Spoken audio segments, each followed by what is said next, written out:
Okay, kaibigan, ito ang favorite ko na herbal tea. Okay? Chamomile tea. Hindi to ina-advertise. Kahit anong brand, bilhin nyo. Walang problema. Maraming brands yan. Siguro mga 20 pesos each. Pero sobra siyang nakaka-relax.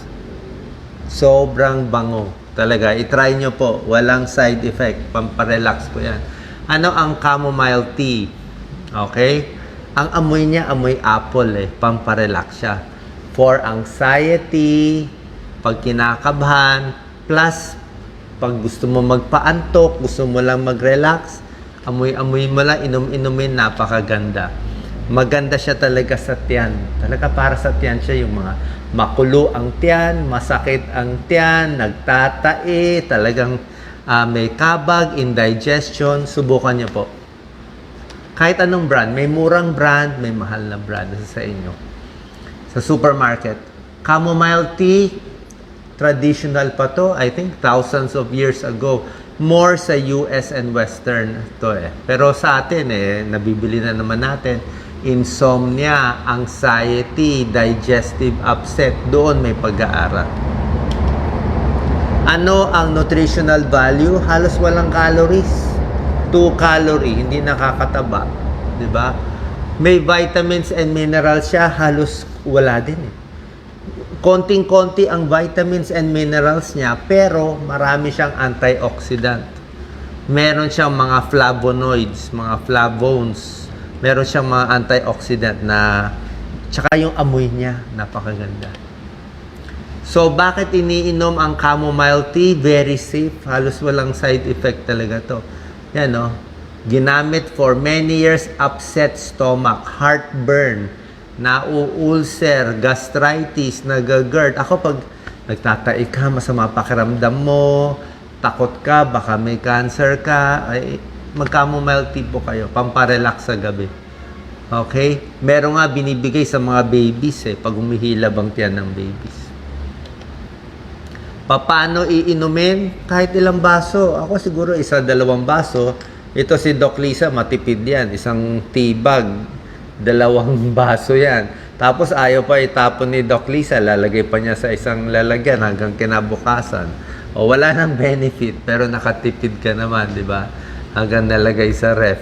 Eh, matipid eh. Wala tayong magagawa. So, 1 to 4 cups daily. Tapos pwede siya takpan. Hot water, 5 to 10 minutes. Napakaganda yan. Okay. Makulay na... itabi na natin para makatipid magamit na ulit. Okay? Ang chamomile tea, sa ibang bansa may mga capsule eh. Pero tayo hindi na. Yung herbal tea, napakaganda. Yung iba, meron pang nilalagay sa skin. Yung iba, mouthwash, papakita ko sa inyo. Okay? So, napakabango, pamparelax. Subukan nyo. Pampatulog. Ha? Hindi talagang bagsak sa tulog. Marirelax ka sa amoy eh. Anxiety, marirelax ka dito. Tingnan natin ha. Ano ang 6 na benefits? Number 1, pampasarap ng tulog. Okay? Walang side effect, hindi ka dependent. Meron siyang apigenin. Yan ang pangalan ng antioxidant na nagpo-promote ng sleepiness, reduce insomnia. May isang pag-aaral, yung mga bagong panganak, postpartum women, 2 weeks umiinom ng chamomile tea, mas nakatulog sila. Okay? Postpartum depression, nababawasan, no? Less depression. May isang pag-aaral naman, uminom ng chamomile tea to 1 month, 28 days, 15 minutes, mas mabilis makatulog. Okay? Maunahan mo makatulog si mister niyan. Hindi naman 100% yung study, pero maganda kasi siya. Tsaka maganda dito, walang side effect. Number 2, napakaganda sa tiyan. Oras na sumakit ang tiyan ko, imbis na iinom ka ng kung anong gamot, ako mas gusto ko to. Kasi hot water din, nagpaparelax at yan eh, di ba? Wala pang gaanong human studies, pero subukan nyo, sa akin effective siya eh. Ito animal studies lang eh. Sa animal studies, iwas ulcer, iwas hyperacidity, kulang sa human studies. Pero ginagamit ko siya for diarrhea, pag impatcho, kasi hot water lang beneficial na eh, 'di ba? Minsan kinakabahan ka. Mahangin, makabag. Hot water lang. Lagyan mo ng chamomile tea. Murang-mura. Kahit anong brand gusto niyo. Number 3, may protect against certain types of cancer. May konting pag-aaral, kaya lang konti pa lang. Mga laboratory studies lang na nakabawas sa cancer sa breast, digestive tract, skin. Pero hindi pa to tiyak. May isang pag-aaral, 537 people, observational study, chamomile tea, less thyroid cancer. Hindi pa sure, pero para sa akin, makatulong sa cancer, hindi makatulong, okay lang. Pamparelax, okay na yan sa tiyan, malaking tulong na. Blood sugar control, hindi siya nakakasama. Pag diabetic, pwedeng-pwede, walang sugar, oh. Wala siyang sugar, eh. Tapos may anti-inflammatory pa, baka makababa pa ng blood sugar. One study, 64 diabetic people, pinainom, mas bumaba blood sugar. Animal studies, mas bumaba din ng blood sugar. Pag kumain, maganda daw sinasabay sa pagkain. Pag kumakain, ito yung inumin mo. Yan, oh.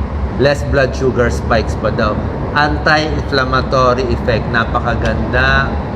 Para sa puso, meron siyang flavones. Antioxidant, maganda sa puso, cholesterol, bumababa yung bad, tumataas yung good. Hindi pa proven, pero at least neutral or beneficial. At syempre, for anxiety and depression, ito talaga gusto natin. Diba? Pag masama loob natin, diba? Ito na lang ang pamparelax. Kasi yung mga ibang gamot, ang daming side effect eh. Diba? Hirap pagbili, no? There is some evidence, chamomile may reduce severity of anxiety and depression.